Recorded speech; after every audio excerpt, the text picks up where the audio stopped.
We are Dad and a Rock, and this is Peacemaker Rewind. Tonight we're talking about episode 1, which is titled...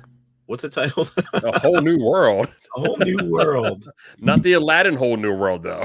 No, world spelled like a whirl. I didn't get the episode title, did you? Oh, I got it, yeah. Okay. It was one of those when I read it, I was like, oh, that's clever. Yeah, maybe you have to explain to me what's world in this episode. But yeah, so we decided to cover this show. This is kind of a new thing we're doing. Usually we do after shows as the shows are airing, but we heard so many good things about Peacemaker and we missed it because we were covering the Book of Boba Fett. We were like, let's just do a recap show after the fact, a rewind. There we go. So, I mean, first reactions when you watched this show, when you watched episode 1, what were you thinking?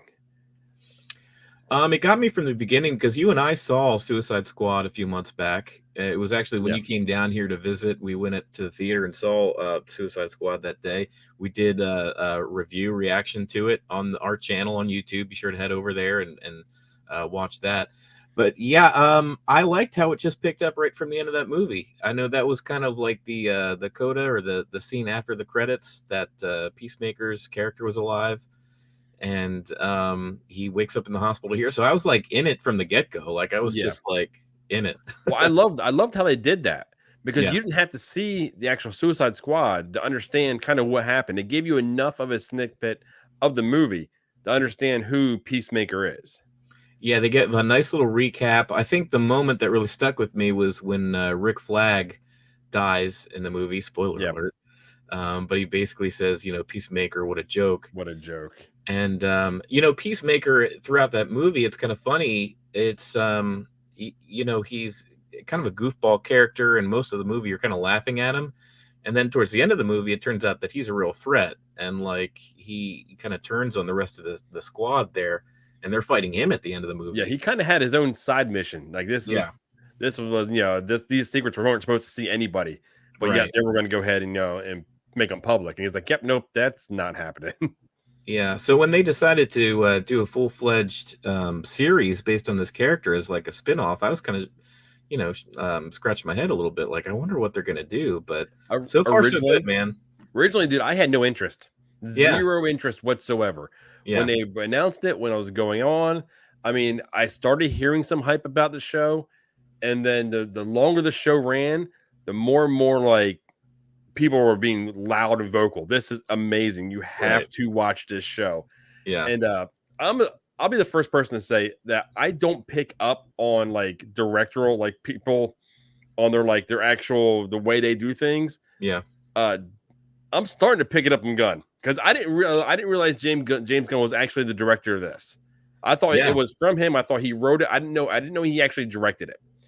So I'm watching it. I'm like, This feels like what we've seen in the theater. There's no lapse here, and at the end they actually show you it was directed by James Gunn. It's like, okay, I'm picking up what you're putting down, buddy.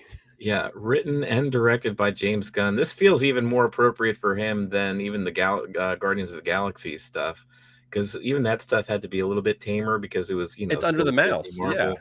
Yeah. You can't be walking around with fleshlights with the mouse. Yeah, Star-Lord's got no fleshlights on his starship there. Let's get into this episode though. I loved how they gave us the quick, this is how he survived, right? And then they show him in the hospital, and he's starting to see. The doctor says he's free to go as long as he does a rehab or whatever it is on his shoulder. Yeah, he's like he's in complete shock. Right, I can go. Hold on, what? I can leave. And he starts talking to the janitor, who he apparently got stoned with while he was in a wheelchair. Yeah, and asking if he was, he was trustworthy. It's like, no, I'm not trustworthy.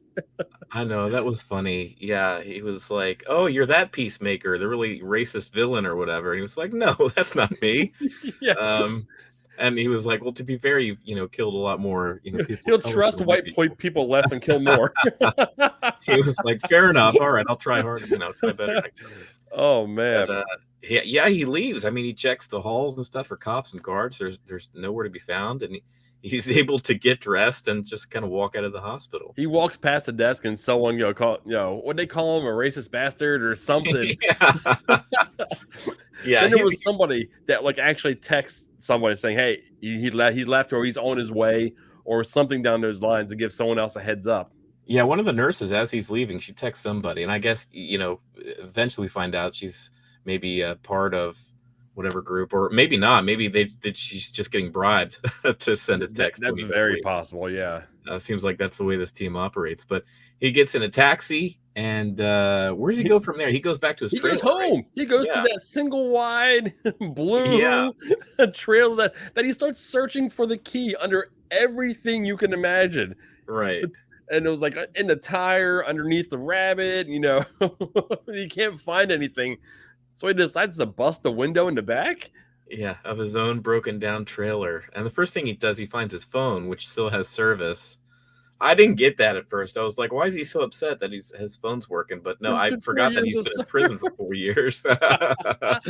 His dad never canceled his service. I mean, you think about that's the last thing I would be like concerned about. And then again, why does it still have service? I mean, the bill hasn't been paid in 4 years. Yeah, usually if you don't pay that after a few months, it's they'll turn it off for you. A few months, dude. Yeah, you're lucky if you go a month anymore. Yeah. There's no leniency on that. Yeah, but he so from this point, I don't know if there anything else kind of happens there. From this point, he goes to his dad's house, played by. Well, no, actually, he's in his trailer, and then he gets approached by the whole crew. Oh right, yeah. Well, so he has this whole like hardcore. I think it's one of their names. Hardcore, yeah. I mean, I call a guy. I'm gonna forever call him now Diebeard. But economy, there's just the whole group of them. All 4 of them are there, and he's like, "Oh, he was like, damn!" He gets all mad. He's throwing a fit. He's like, "This was too good to be true. I couldn't be free." But he finds out there's a new mission for him now, just because he showed how loyal he was to Waller backdoor in Project Starfish. Yeah, and Waller is kind of an interesting point this episode, because I think the actress that plays Waller is, I mean, she's a great actress. She's been Viola Davis. Yeah, she's been doing work for like years, and I just assumed she wouldn't be in this show because it's like a show and not a movie or whatever. Yeah, well, she shows up later. Name on like How to Get Away with Murder, I think it was, at an ABC show. Yeah. Oh, that's true. Yeah, but I'd assumed that maybe they just wouldn't be able to get her back, and that's why they had this new guy, this Merc or whatever his name is. Yeah, as the team lead. But I ended up being wrong anyway. She does make an appearance later. So, and we find out we're dealing with her daughter. Yeah, Adebayo is actually her daughter, and she's there, I guess, with her wife and 3 fuzz babies. Yeah, and that whole dynamic is going to be interesting too, because things went, down at another point where she's like, I don't know if this is safe. Yeah, Amanda Waller's daughter, she made a really funny introduction too. She's the new girl, the new person in their little team there, and she makes this long drawn out introduction. It was hard to listen to. It was awkward. I'm sitting there, I'm like, man, this is embarrassing me. Yeah, like, I can't do this. But we're introduced to a couple of these characters we already knew, Hardcourt and Economist, the geeky guy, which I wrote in my notes. We already knew those 2 from Suicide Squad. They were on Amanda Waller's team, and they feel like they're being punished for the actions they did during Suicide Squad. Right. Yeah. And so they sit him down, and they basically he's getting pulled back in, right? Like kind of the same place he was at the beginning of Suicide Squad. And they sit him down. They say, okay, this is the deal. And then he asks, okay, what's the mission? And then this is really the conversation that takes place. What's the op? Domestic situation known as Project Butterfly. As I recall, you guys aren't particularly creative with case file names. Project Starfish was a giant walking starfish. So what am I, fighting a Mothra now? I am. Fighting a Mothra? What the fuck do I fight a Mothra with? That's not what it is. Can I get a jetpack? No. How the fuck am I supposed to fight a Mothra without a jetpack? It's not a Mothra. Still, my desire for a jetpack remains because you got me all excited about it. What a jetpack. Hold on, didn't Boba Fett have a jetpack? He did, yeah. So Didn't do let's him very steer well. clear. Let's stay away from jetpacks. Oh man, I love how he immediately calls them out. You know, you don't know Project Starfish was fighting a big starfish. Yeah. So he's expecting to fight Mothra. You know, next thing you know, we'll see Ghidorah and King Kong. Yeah, and it was throughout the first part of this episode, you're really getting the tone like you'd mentioned before. Like this feels like Suicide Squad, just so like it's funny, like and it moves. It just keeps moving. They put a joke out there and they don't let it linger. They just keep going and going, and it's plot heavy too. I mean, it's there's a lot going on with Peacemaker with Chris. Yeah. There's a lot going on inside of his head. So Right. I mean, we see that because you already mentioned. From here, he goes to see his dad. Yeah. And we find out what kind of a piece of crap his dad is. And that neighbor is fantastic. Yeah, this neighbor was funny. Yeah, his dad, played by Robert Patrick, who That's another big name. That's another big actor for a TV show. Granted, it is an HBO Max TV show, so it's not like it's not a CBS or a CW type show. Right, yeah. So they probably have the money to throw around, but yeah, still, it was a surprise. Like he's a good actor, so he's probably got more to do than just to be the racist dad. Oh yeah, definitely. After what we've seen a little bit in the future, there's a lot more coming. And I mean, really, Peacemaker Chris goes to see his dad, and he walks in, and he's just kind of like just talking to him, trying to have some type of conversation that a kid would want to have with his father. And he just kept on. Yeah, you got this dynamic right away. Like they just sat down at the table together, and you knew what kind of relationship this was. Like he was constantly putting them down, and you could tell that Peacemaker probably just grew up that way, just seeking his approval. And that's probably exactly the way why Peacemaker is the way he is, and how he shows people away, and he's kind of a dick to everybody. And because he keeps on saying, "How did you come from me?" Yeah, he's so rude. That's the cleanest way I can put it, guys. I'll put it that way. Yeah. So it's just kind of one of those things where it's what did he do to get him to laugh? Oh, he started talking about the guy in Suicide Squad. I guess Idris Elba was afraid of rats. No, he was telling him how like a Bloodsport was like deathly scared of rats. And then cracking up. Yeah, then there was that one other person that was like a rat whisperer. Yeah, and he told his dad how and why he was afraid of rats. So his dad, put him in, a room with a bunch of hungry rats, and it kept, gnawing on him and torturing him. And his dad loved it. At this point, I knew that the dad was beyond just being like a jerk. At this point, I was like, wait, is this guy like an evil genius or something? We are the DC universe here. Like, yeah, something else is going on with this dad that he would crack up that much. I almost thought I thought for a second he was going to die. Yeah, that would have been choke on the laugh or something like that. Yeah, and just kind of fall over it, and that would be another layer of like a Peacemaker going like, what the hell now? Just what I mean? Humor. It would almost been fitting, frankly. Yeah. But I'm glad they didn't, because I'm really curious to see how that character plays out in the future. Yeah. Well, the whole reason that Peacemaker's here, he's here to pick up Eagly, his best friend. An eagle named Eagly. The eagle that gave him a hug. Yeah. It's like, Dad, get the camera. I don't want to move. And Dad's gone. Dad's like, no, this is no. Yeah, the dad gave a look like he was maybe a little heartbroken that Eagly, like he was taking Eagly away from him. Because Eagly seems to be in good shape. The dad did take care of him. In 4 years, he fed him. Right. He let him fly. Let him stretch his wings. He flew like an eagle. He might have been a little sad that his son was back to take him away. That and what was it? What was it? A Charger he was driving? I'm not sure exactly. With the stars and stripes on it. Oh man! But there was another reason he went as well, because he needed a new helmet, because he paid the taxi driver with his helmet when he got out of prison or out of the hospital. Yeah. But man, what do you think of all those helmets? Well, this was the reveal, right? I mean, this was the confirmation that this guy isn't just like a normal jerk racist dad. Like, this guy was a supervillain. Because I mean, it's not every house you open up a door and have a secret lair behind it with all this technology. I thought it was cool. It was done really well too. Like, it looked really cool in there. Oh yeah, and he was like, I had these prior to you going to jail too. Yeah, so it's like he had all these different helmets. Sonic boom, X-ray vision, breathing underwater. I mean, there's a lot of them. Like, which ones do we not know about? Which one could he use? You know what I mean? Right. How come Peacemaker didn't have one of these ones in Moldova or whatever the heck they were? I don't know which one he was wearing at the time. Yeah, I don't know. He had to have one that had some type of actual, like, some power with it, because it feels like every single one had some type of power with it. Right. You know, a sonic boom would have come in handy at one point. That sure would have. Yeah, they were making fun of his toilet seat head the whole time. Oh, man. But, yeah, I mean, it's, like you said, it was one thing after another. It was just, they go to dinner. He meets up with them at a little diner. The whole new crew that he's got to work with, and he shows up in full get up, and they're ripping him immediately. Yeah, I mean, they're tearing into him. Then they ask why he's got an eagle in his car, and he said, "Oh, that's Eagly." Then they start just ripping on him. You know, Eagly. What do you got? Your dog named Doggy, or your daughter named Daughtery.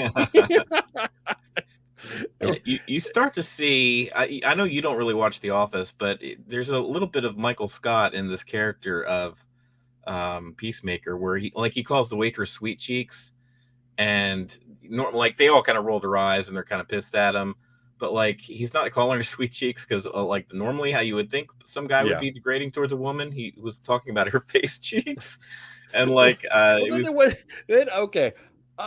they go to sugar tits, I'm like, what the fuck? Right. I start like, I about lose it. I'm like, when he goes around, he looks at Economist and he says, I'm like, oh dear God, how are we getting it? Like, I know this is on HBO Max, but I'm like, wow. yeah. This is definitely a show that you need to watch after the kids go to bed. This is not family friendly at all, not in the least bit. Yeah. So we get a little bit of team growing, get a little bit more of an introduction to all these this crew here, and after they leave, Waller's daughter ends up walking up to Peacemaker in the car, and they have kind of a scene where I guess she was gonna pet Eagly. An Eagly bitter. Yeah. And but she could kind of sense something, I guess, when the conversation with him, that like he seems sad. Yeah, but she even said it back to Waller. It's like, something's wrong. Something seems sad. He seems like a sad individual. And she's like, empathy will get you killed in this line of business. Yeah. So she's like, be careful with that. But getting back to, he called her a name. I don't remember what the name was. She loved the confidence and how wrong he was. Like, I love the confidence though. But I mean, we basically leave there, and he Peacemaker apparently drives off, and Harcourt's walking down. He sees her, and she peels off into a bar, and he pulls a Yui and just parks and walks in. And this wasn't a good idea from the get go. No, this Harcourt lady is I mean, she's got kind of a standard.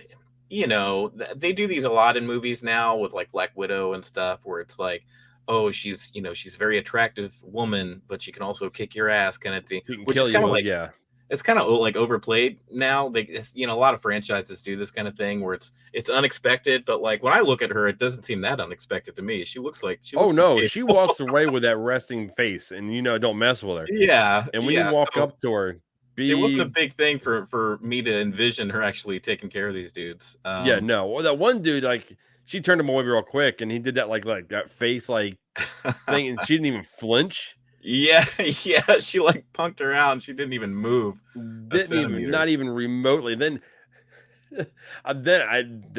he sends his big buddy over to her. I mean, what's he gonna do? Really? Yeah, like really? Come on. Yeah. What was the purpose of that besides she whooped him up really good?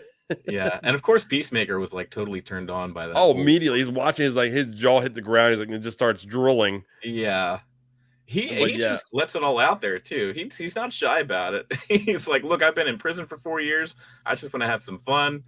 But she's a person. Maybe she doesn't want to. Well, she does call him handsome though, which he does. Yeah, he does remember. But she's just trying to have a beer, dude. Well, she doesn't. Oh yeah, then she got pissed off at him, pretty much saying, "You're no different than those dudes right there." I just want to have a beer just because I wear makeup. Right. It invites all this assholery. Yeah. So she walks off. She's kind of mad at him, and so he turns the corner and he sees somebody else, another girl at the bar. Oh, mullet! Oh my God, mullet! That was teased '80s hair, man. That was that was something. Yeah. Oh my God! And then the scene came. Like, I wasn't even ready for it. Like, we were talking before we started recording here. Kids are getting ready, not far from coming out and getting the final hugs before they go to bed. Yeah. Volume's up, and all of a sudden this scene comes on, and I'm like, volume down or mute. Right? I had to like kill the volume. Right. I didn't know what was said or what noises were going to be made. Yeah. But my God. Anyway, he was in prison for 4 years. He was having fun. He was releasing some tension. He was, yeah. And yeah, so that was that. We go back to the hotel, I guess, where the rest of the team's staying, and we find out that this is where we find out that Waller's daughter is Waller's daughter. She's having like a call with her on a laptop, and Waller seems a little bit more, I don't know. In these Suicide Squad movies, she always seemed like just such a hardcore, not. But we never seen an interaction between her and her daughter. Right, yeah. That may be the difference between her reacting with the team and her acting with her daughter. It's got to be, because she's a hard case when she's talking to her team. Yeah. But she seemed softened a bit as she was. So I guess she believes in her daughter as far as her daughter's. She must have some type of skills or something that, I mean, even this team are really skeptical of. Like, where'd you come from? Why are you here? Why did you get this assignment? We're getting crapped on because why are you here? I can't imagine that she would want to put her daughter in harm's way unless she really believed that her daughter had something special to bring, and it was appropriate to have her working for her. You can tell there's a struggle there, because she's even mentioned, like, I'm doing this one thing and then I'm out. I'm not going to do this anymore. Yes, yeah. This isn't the long-term thing for her. She needs to get back on her feet, make some money, and then go back to wherever they came from before they came to this town here. But back to Peacemaker, though, man, he's living the life. He's walking around in his tighty whities. He's finding like records, and he's freaking out about choir boys, old 80s hair bands, dude. Oh, and he's putting them on. He's like, what? He's seen the choir boys about 3 times when they pass through. Right. So he just puts it on. He starts rocking out, singing into the vibrator, dude. Singing. Oh my God. I mean, there is so many, like. Were you just laughing the whole time? The minute I seen it, I just lost it. Yeah. And the funny thing is, Janessa was sitting with me. She's like, she's enthralled. She doesn't know what the hell she's watching. Right. And she's like, couldn't take her eyes off it because she didn't. It's like a train wreck. A train wreck, right? She could not figure out what's going on. And I pretty much said, honey, we're watching the Suicide Squad. If you are this enthralled with this, you've got to see King Shark. Yes. But I'm sitting in there with her, and I see that scene. He picks it up and just starts singing into it. And I couldn't help it. I lost it. James Gunn does love adding old school music to, with the Guardians of the Galaxy mixtapes. I mean, he did this famous. He loves dropping in old songs into his. I think I wouldn't be surprised if every episode has some sort of thing where they play almost a full song and they're doing something to it. But things go sideways. She's brushing her teeth, and then she comes at him with a knife, and there's a full-fledged fight. Yeah, like hardcore fight, like. Well, that was something a review I've seen of the show before is they appreciated the physicality that John Cena brought to this role, and you can absolutely feel it in this first episode. With him being thrown around, and this fight back and forth between come to find it, this is a butterfly. He went and screwed it. He went and screwed a butterfly. And then he winds up jumping out the window. I mean, this was crazy. It was insane, like just a crazy, crazy fight. And so they're trashing this apartment, throwing each other through walls, crashing into stuff, just decimating this apartment until, like you said, he finally jumps out the window. And she's not even phased. She just jumps right after him. And he runs back to his car. And then eagerly gives him away. Oh, yeah. I didn't eagerly flies away, and all she turns and looks and goes right towards him, starts running. He throws the helmet on, and right before she gets to him, he sonic booms her and turns her into a pepperoni pizza. Yeah, that was pretty awesome. Just like it enveloped him in some kind of force field, and then you just saw this explosion spread out from him, and she just like It was gross. It's a splat. The next thing you know, you see like a skunk or a possum or a raccoon or something. A ferret just dropped out of the sky, and Eagle just kind of like here. Yeah, Eagle was bringing him a gift. He knows he feels bad, just like when a cat drops a dead animal on your porch. Then he sits next to him, kind of scoots up next to him. Yeah. So we see John Cena sitting in his underwear next to a crater, and then we see cops coming in, and that's pretty much the extent of how this episode went. Yeah, and it just kept moving the whole time. Like from episode 1, right from the jump, it was continued right where Suicide Squad left off. It was funny. You could tell John Cena is just like loving every second that he's playing this character.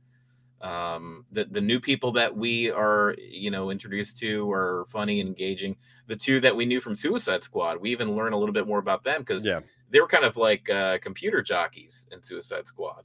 We had no idea that this one lady was able to capable of taking care of herself that fiercely, And we know the other one's blood sugar drops quickly, and he eats 4 That's right. So yeah, as far as episode 1 goes, I was like, that was good. Yeah, I like I said, I enjoyed it for every reason you did, and I also enjoyed it for the cringeworthy embarrassment, like, oh my god, is that happening, or the things like that. So as a whole, it had me. I didn't even like wait because this was they're decent length. They're like almost 15 minutes long. Mm-hmm. So I would have sometimes went ahead and just stopped to pick up the episode 2 at another time. I rolled right into episode 2. Yeah. And I was like, I've got to see episode 2. And I was like, okay, now it's way too late. I got to go to work, work in the morning. Right. I can't watch episodes. I can't binge, in an 8-episode season with an hour long in the middle of the week. It just can't happen. Right. Yeah. Yeah. The effects are great. The comedy's great. And we're going to continue reviewing these episodes, doing this Peacemaker Rewind.